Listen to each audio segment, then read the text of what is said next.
Hi friends, మీరు గమనించారా? మన ఇండియన్ కరెన్సీ నోట్స్ మీద ఇంగ్లీష్, హిందీ కాకుండా ఇంకో 15 లాంగ్వేజెస్ ఉంటాయి.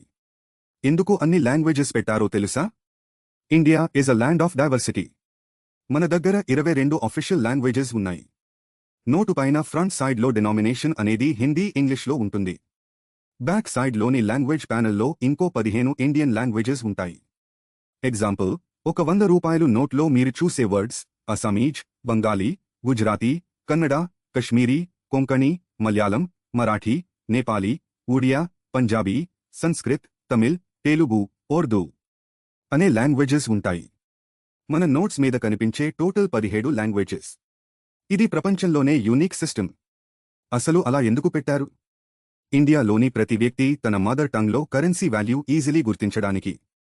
ఇది మన దేశం యొక్క యూనిటీ ఇన్ డైవర్సిటీని రిప్రజెంట్ చేస్తుంది.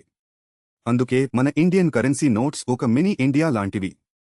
నెక్స్ట్ టైం నోట్ పట్టుకున్నప్పుడు లాంగ్వేజ్ ప్యానెల్ చూసి మీకు ఎన్ని లాంగ్వేజెస్ తెలుసో కామెంట్ చేయండి. ఇంకా ఇలాంటి ఫ్యాక్ట్స్ కోసం సబ్స్క్రైబ్ చేయండి.